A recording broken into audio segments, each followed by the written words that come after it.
दोस्तों, स्वागत है आपका अपने YouTube चैनल IT इंडेक्स में। तो आज हम डिस्कस करेंगे नेटवर्क मैनेजमेंट के बारे में।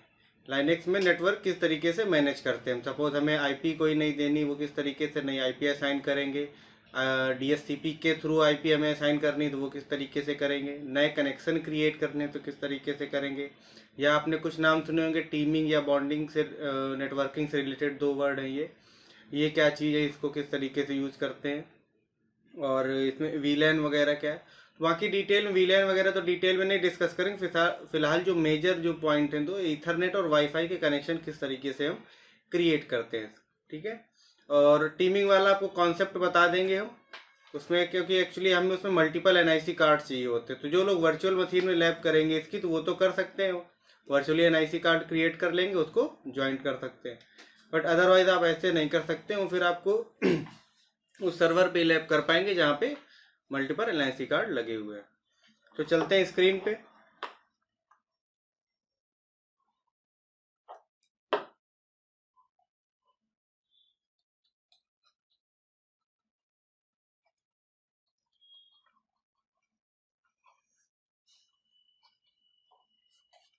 नेटवर्क मैनेजमेंट, ठीक है। तो इसमें नेटवर्क मैनेजमेंट, देखिए मैनेजमेंट तो हर एक जनरल वर्ड है, हर किसी को समझ में आता है मैनेजमेंट क्या चीज़ है, ठीक है। सबसे पहले समझ लेते हैं हम नेटवर्क के बारे में कि नेटवर्क क्या है। यहाँ पे अगर आप नेटवर्किंग फील्ड से पहले से कुछ आपको नॉलेज है तो आप समझ जाएंगे, इसमें कोई समझाने वाली बात नहीं। बट एक बार डिस्क्राइब कर देता हूँ मैं। नेटवर्क की रिक्वायरमेंट कब होती है, जब दो या दो से ज़्यादा हमारे कंप्यूटर्स को कुछ डेटा ट्रांसफ़र करना होता है। मतलब कंप्यूटर से जब कम्युनिकेशन करना होता है आपस में, तो वहां पे हमें नेटवर्क की रिक्वायरमेंट होती है, ठीक है। सपोज दैट ये आपका एक पीसी है और एक ये पीसी है, PC2 PC1। यहाँ पे एक फाइल है हमारी, file.txt। इसको मैं कहा यहाँ पे सेंड करना, ये हमने एग्जाम्पल के तौर पे रखा है कि ये फाइल। बाकी और भी कनेक्टिविटी, मान लीजिए सपोज किसी बैंक में जब वर्क होता है तो सारे कंप्यूटर एक सर्वर से कनेक्टेड होते हैं, तो कनेक्टिविटी के वही हमने एक छोटा एग्जांपल दिया। तो अब जब तक इन दोनों के बीच में कोई कनेक्टिविटी नहीं होगी तो ये ट्रांसफर फाइल को नहीं कर पाएगा यहाँ पे, ठीक है। तो अब एक लोकल नेटवर्क की बात करें तो अब देखिए ट्रांसफर करने के लिए क्या हो, सबसे पहले में आईपी की रिक्वायरमेंट होगी। एक इस पीसी की आईपी होगी और एक आईपी PC2 की होगी हमारी, ठीक है। तो ये दोनों आईपी जब एक दूसरे से कनेक्टेड होंगी तब फाइल यहाँ से ट्रांसफर होगी। अब आईपी के बारे में डिटेल में अगर आपको जानना है तो हमारे चैनल पे ऑलरेडी वीडियोस अपलोड हो चुकी हैं CCNA से रिलेटेड। आईपी वर्जन 4 आपको पढ़ना है तो वो भी वीडियोस हमारी अवेलेबल है चैनल पे, आप वो चीज़ें देखिए तो डिटेल में आईपी के बारे में आपको नॉलेज हो जाएगी। और नॉर्मल केस के लिए अगर सिर्फ आप यूज़ कर रहे हैं तो प्रैक्टिस के पर्पज से मैं इतना तो अभी आपको बता ही दे रहा हूँ, ठीक है। तो अब देखिए यहाँ पे क्या है कि एक सपोज ये एक ऑर्गेनाइजेशन तो एक नेटवर्क यहाँ पे रन कर रहा होगा। तो एक क्लोज नेटवर्क में हमें क्या प्राइवेट आईपी की रिक्वायरमेंट रहती है, मतलब प्राइवेट आईपी जनरल हमारी यूज होती है। तो यहाँ पे फाइल ट्रांसफर हो जाएगी। अब ये देखिए हमारे पास आईपी है, ठीक है। ये हमारा था PC1 और ये PC2 था।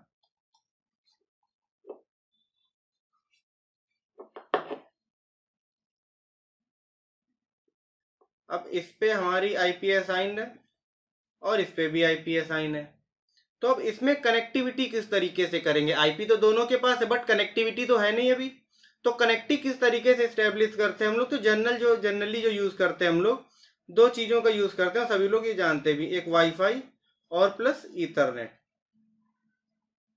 ईथरनेट कनेक्शन क्या है, जो फाइबर केबल होगा, मतलब वायर्ड के थ्रू जो कनेक्ट करते हैं उसको ईथरनेट कनेक्शन बोलते हैं। तो दो तरीके से हम इसमें कनेक्टिविटी स्टेब्लिश कर सकते हैं, ठीक। तो कनेक्टिविटी तो करने के लिए सबसे पहले इसमें तो एनआईसी कार्ड होगा, ठीक है। दोनों में एनआईसी कार्ड अवेलेबल है। अब एनआईसी कार्ड अवेलेबल है, उसके बाद एक कोई नेटवर्क हो जिसमें वाईफाई के थ्रू हम इसको कनेक्ट कराएंगे और इसको भी उसी से कनेक्ट करा देंगे, ठीक है। सपोज ये हॉटस्पॉट हमने दे रखा है अपने मोबाइल से, एक नॉर्मल यूज के लिए हम बता रहे हैं। आपको अगर ट्रांसफर करना है तो आप मोबाइल से अपने हॉटस्पॉट ऑन कीजिए और दो पीसी को उसमें कनेक्ट करा दीजिए। तो हमारा क्या नेटवर्क ये क्रिएट कर रहा है मेन, और इस नेटवर्क में ये दोनों कनेक्ट हो गए। तो इसके थ्रू हम यहाँ से फाइल ट्रांसफर कर सकते हैं, दोनों के बीच में कनेक्टिविटी हो गई। और कनेक्टिविटी चेक किस तरीके से करनी है, तो अगर आपने नेटवर्किंग पढ़ी तो पिंगिंग का कॉन्सेप्ट आपको पता होगा, पिंग करके हम लोग चेक कर लेते हैं। नॉर्मल क्या पिंग, इस पे चेक कर रहे हैं तो इस PC1 पे चेक कर रहे हैं तो PC2 की आईपी, और PC2 पे चेक कर रहे हैं तो PC1 की आईपी डाल देंगे यहाँ पे, सपोज 192.168.10.10, और ये आईपी किसकी है, PC2 की, तो हम यहाँ PC1 पे चेक करेंगे। अगर पिंग का रिस्पॉन्स आ गया हमारे पास, रिप्लाई आया, तो मतलब हमारे बीच दोनों PC1 और PC2 में कनेक्टिविटी हो चुकी है। तो वाईफाई और ईथरनेट हम डायरेक्ट इनको कनेक्ट कर सकते हैं, ठीक है। ईथरनेट से जब दोनों को डायरेक्ट कनेक्ट कर देंगे तो उसमें भी देखिए फिर एक चीज ये हो जाएगी कि दोनों की आईपी सेम नहीं होनी चाहिए। भाई प्राइवेट आईपी है तो प्राइवेट आईपी अलग अलग पहले हो सकता है, ये दूसरे नेट PC1 हमारा दूसरे नेटवर्क में कनेक्ट था और PC2 किसी दूसरे नेटवर्क में कनेक्ट था, तो जो स्टैटिक आईपी है वो दोनों की सेम हो सकती है, तो उस केस में हमारी कनेक्टिविटी नहीं होगी, कॉन्फ्लिक्ट होगा। तो इसके लिए क्या, हम इसमें दोनों में मैनुअल आईपी देंगे। मैनुअल आईपी फिर एक नेटवर्क में कैसे करेंगे, CIDR वैल्यू देके, ठीक है। CIDR वैल्यू आईपी किस तरीके से, मतलब आईपी वर्क किस तरीके से करता है, CIDR वैल्यू क्या है, किस तरीके से उसको यूज करते हैं, ये सारी चीजें आप प्रीवियस वीडियोस हमारी देख लीजिए, CCNA या IPv4 वाली जो अपलोडेड है चैनल पे। तो हमने यहाँ पे बात कर ली कनेक्टिविटी की रिक्वायरमेंट किस लिए होती है, नेटवर्क क्या है, कनेक्टिविटी क्रिएट किस तरीके से करते हैं, हमने यहाँ पे ये भी देख लिया। तो अब ये बात आती है, ठीक है, वाईफाई का कनेक्शन हो जाएगा, इथरनेट कनेक्शन, बट इसको एक्चुअल में इंप्लीमेंट किस तरीके से करेंगे। तो अगर हमें नेटवर्क से रिलेटेड कॉन्फ़िगरेशन करनी है तो हमारे पास दो तरीके हैं,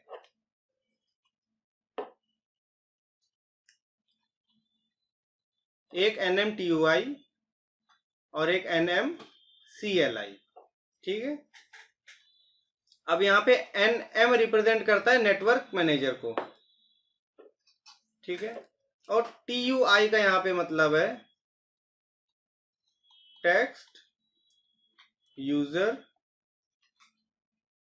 इंटरफेस, और यहाँ पे CLI का मतलब है कमांड लाइन इंटरफेस,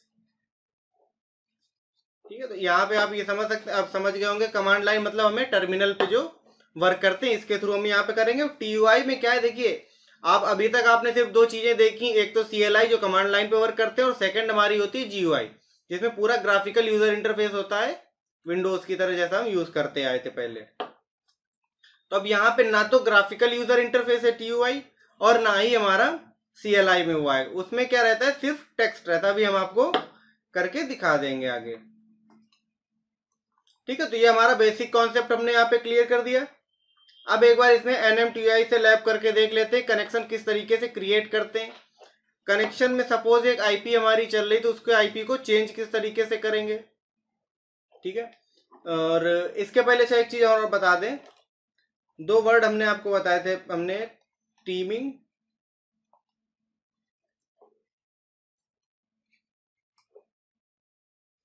बॉन्डिंग, ठीक है। टीमिंग और बॉन्डिंग में क्या होता है कि देखिए हमारा जो लैपटॉप या डेस्कटॉप जो भी डिवाइस है तो उसमें सिंगल NIC कार्ड होता है, बट बड़ी ऑर्गेनाइजेशंस में क्या है कि सपोज अगर हम अपनी बात करें तो एक NIC कार्ड हमारा अगर वर्क करना बंद कर देता है तो नेटवर्क हमारा वहां से ब्रेक हो जाएगा, बट एक बड़ी ऑर्गेनाइजेशन में ये फेलियर से काफी ज्यादा लॉस हो सकता है। तो वो लॉस ना हो तो उसके लिए क्या करते हैं, यहाँ पे मल्टीपल NIC कार्ड कनेक्ट करके रखते हैं। सपोज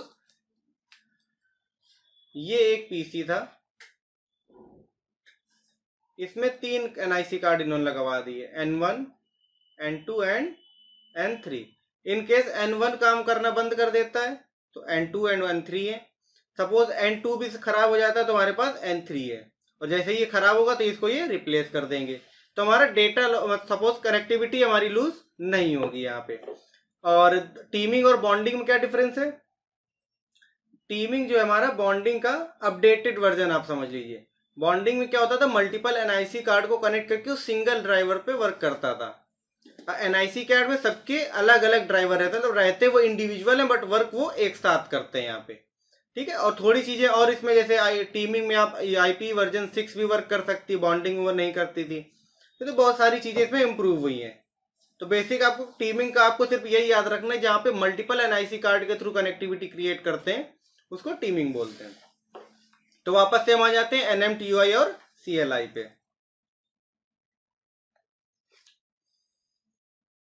देखिए NMTUI आपको अपने कमांड बताई थी। अब NMTUI यहाँ पे कमांड वर्क कर देखते हैं अप्लाई करके। NMTUI इंटर किया।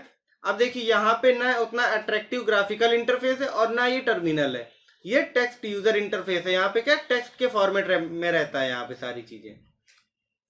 एंड दूसरी चीज यहाँ पे आपका माउस वर्क नहीं करेगा, आपको एरो एयर इंटर के थ्रू वर्क करना है। अब देखिए आपके पास यहाँ पे 3 ऑप्शन है। मेन सबसे ऊपर एडिट कनेक्शन, सेकंड है activate a connection and third last है सेट सिस्टम होस्ट नेम। सबसे पहले हम एडिट कनेक्शन देखेंगे। एडिट कनेक्शन में देखिए हमारा सबसे ऊपर ऑप्शन आ रहा है ईथरनेट, ये देखिए यहाँ पे। ठीक है, तो ईथरनेट कनेक्शन ये 3 है यहाँ पे अवेलेबल है, पहले से क्रिएटेड है 3 ईथरनेट कनेक्शन। अब सपोज आपको एक और क्रिएट करना है नया, तो हम यहाँ पे क्या करेंगे, ऐड पे जाएंगे। अब ये देखिए जब ऐड करेंगे तो पूछ रहा है आप कनेक्शन किस तरीके का ऐड कर रहे हैं। यहाँ पे DSL, Ethernet, wifi, bond, bridge, IP tunnel, team, VLAN। ठीक है, तो टीम और बॉन्ड आपको बता दिया है। बाकी और भी चीजें जैसे आगे रिक्वायरमेंट होगी एडवांस लेवल पे तो वो आपको बता देंगे, फिलहाल अभी उसकी कोई रिक्वायरमेंट नहीं है। तो हम नया ईथरनेट कनेक्शन यहाँ पे क्रिएट करते हैं। इसका नाम क्या है, ईथरनेट कनेक्शन 2 है। सपोज हम इसका रख देते हैं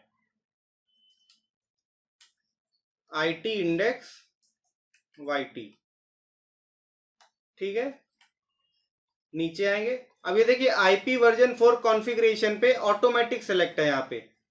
तो ऑटोमेटिक अगर आपका सेलेक्ट रहेगा तो ये क्या करेगा, DHCP से IP असाइन होगी इसको। बट आप चाहते हैं इसको मैनुअल कोई IP देना, तो आप ऑटोमेटिक को यहाँ से हटा के मैनुअल कर दीजिए।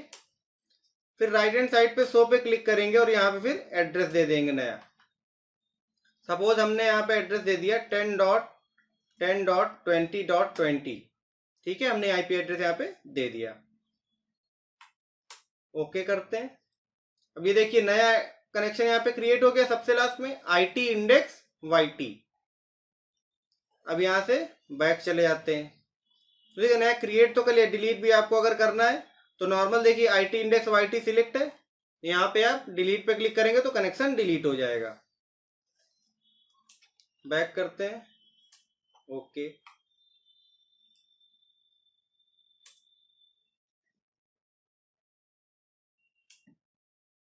ठीक है, हमने कनेक्शन नया क्रिएट कर दिया है। अब ये देखिए अभी हमारे कनेक्शन को एक्टिवेट नहीं किया, हमने कनेक्शन को क्रिएट किया है। IP एक बार चेक करते हैं पहले, IP क्या है यहाँ पे, IPA कमांड चलाते हैं हम लोग IP चेक करने के लिए। देखिए कनेक्टिविटी, तो भी देखिए बहुत ज्यादा डेटा रहता है इसमें, आपको कंफ्यूज होने की जरूरत नहीं है। आप स्टार्टिंग से ध्यान दीजिए, यहाँ पे देखिए सीरियल नंबर है, एक 1 और फिर 2 है यहाँ पे। तो फर्स्ट में क्या दे रखा है, LO, मतलब ये लूप बैक IP, इससे आपको कोई मतलब नहीं है। सेकंड है हमारा ENS 160। मोस्टली जो लैपटॉप या कंप्यूटर NIC कार्ड होते हैं तो उसमें ENS से होगा या ETH करके दिया होगा। ठीक है, ENS 160 यहाँ पे जो दिखा रहा है ये आपका डिवाइस नेम होगा। अब ठीक है, हमें ये पता चल गया। यहाँ पे देखना अब IP कहाँ पे चेक करेंगे, तो सेकंड चीज फिर अब देखेंगे इसके अंदर, अब iNet लिखा हुआ है, तो ये हमारी IP वर्जन 4 की IP हो गई। और उसी के नीचे देखिए iNet 6 लिखा हुआ है, तो जो iNet 6 है ये हमारी IP वर्जन 6 की IP है। तो हमने IP यहाँ पे क्या दिख रही है आपको, 192.168.122.129। अब फिर से एक बार NMTUI पे जाते हैं। हमने क्या कनेक्शन क्रिएट किया था, कनेक्शन को एक्टिवेट नहीं किया था। तो एडिट कनेक्शन को जब डिलीट करना है, एडिट करना है या कुछ उसमें चेंजमेंट करने हैं तो आप एडिट कनेक्शन पे जाएंगे। अब हमें एक्टिवेट से रिलेटेड वर्क है तो एक्टिवेट कनेक्शन पे जाएंगे। अभी देखिए 4 कनेक्शन जो हमारे क्रिएटेड थे वो सारे शो कर रहे हैं यहाँ पे। सबसे ऊपर है ENS 160, और ENS 160 वहां पे एक्टिव था। तो ये देखिए ENS 160 यहाँ पे एक्टिव है, तो राइट हैंड साइड पे डीएक्टिवेट का ऑप्शन आ रहा है। ठीक है, अब नीचे जाते हैं इसके IT इंडेक्स, ये डीएक्टिवेट है तो एक्टिवेट का ऑप्शन आएगा। ये तीनों देखिए डीएक्टिवेट है, जो एक्टिवेट होगा उस पर स्टार बन जाता है आगे। तो हमें कौन सा एक्टिवेट करना है? IT index YT। अब देखिए हमारे पास NIC कार्ड एक है तो उसमें एक ही नेटवर्क चल सकता है एक टाइम पे। तो जैसे ही हम IT इंडेक्स YT को एक्टिवेट करेंगे तो ENS 160 अपने आप डीएक्टिवेट हो जाएगा। अब देखिए IT इंडेक्स YT सेलेक्ट किया, एक्टिवेट पे गए, एंटर किया, कनेक्टिंग। अभी देखिए ENS 160 सेलेक्ट है तो एक्टिवेट का ऑप्शन आने लगा। अब यहां से हम बैक जाते हैं, ओके। अब फिर से एक बार आईपी चेक करते हैं, अगर हमारा कनेक्शन एक्टिवेट हो गया तो आईपी भी चेंज हो गई होगी। ठीक है, तो अब यहाँ पे देखिए फिर से वही सारी चीजें। अब देखिए ENS 160 आपने यहाँ पे भी देखा था ENS 160 है, तो अब ये क्या, ये NIC कार्ड का आपका नेम है, तो आप कनेक्शन कितने भी चेंज कर लीजिए ENS 160 वो वहां पे शो ही करेगा। तो लेकिन हमारी आईपी यहाँ पे चेंज हो गई है, inet 10.2020।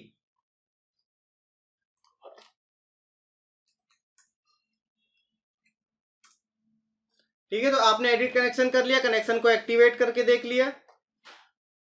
अब देखिए सेट सिस्टम होस्ट नेम, अब यहाँ पे होस्ट नेम क्या, IT इंडेक्स सेट है। अब ये क्या आपको अगर चेंज करना है, सपोज आप किसी ऑर्गेनाइजेशन में है, तो सबसे पहले होस्ट नेम में आपका ऑर्गेनाइजेशन नेम आ जाएगा जो मेन एक नेटवर्क वर्क करेगा वहां पे। उसके बाद फिर आपके जो कंप्यूटर्स है वहां पे, suppose computer 1.IT index, computer 2.IT index, तो हमने नॉर्मली यहाँ पे IT इंडेक्स दे रखा है।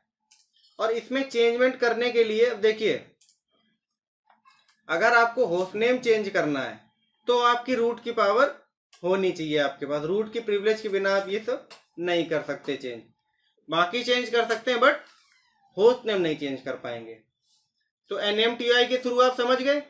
अब देखिए NMTUI का मतलब आप जो वर्क कर रहे हैं तो इसके लिए आपको ग्राफिकल यूजर इंटरफेस की जरूरत नहीं है। आपका अगर मिनिमल में भी इंस्टॉल है, इसमें नॉर्मल सिर्फ हमारा टर्मिनल की तरह शो करता है जहां पे आप कमांड रन करते हैं, तो वहां पे भी NMTUI वर्क करेगा।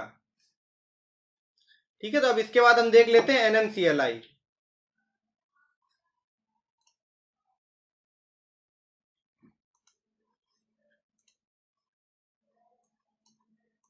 ठीक है, तो यहाँ पे NMTUI हमारा हो गया,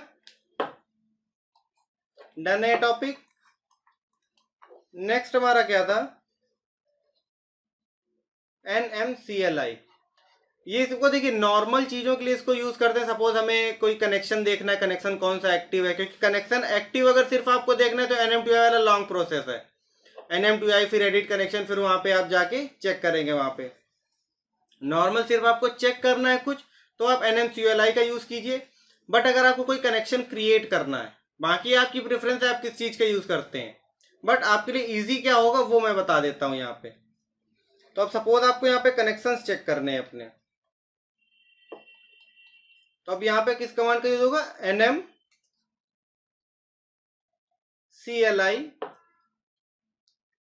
console। ठीक है, आप यहाँ पे कनेक्शन भी पूरा लिख सकते हैं, तो यहाँ पे जो आपके कनेक्शन है वो यहाँ पे शो कर जाएगा।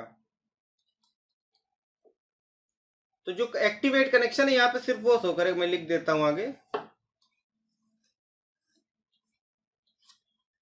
सोर्स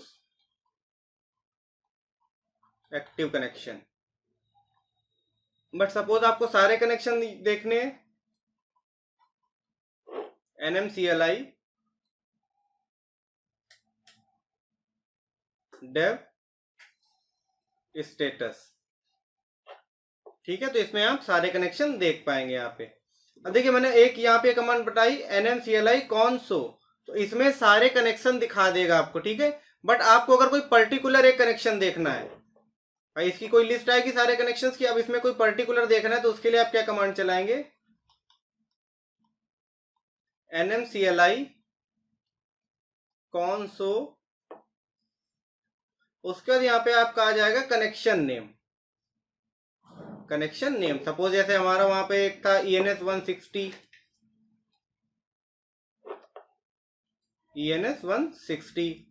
ठीक है। एक हमने आईटी इंडेक्स क्रिएट किया था, तो ये हमारे क्या थे, कनेक्शन नेम थे। ठीक है, तो आप कनेक्शन नेम देख के उसके पर्टिकुलर देख सकते हैं चीजें।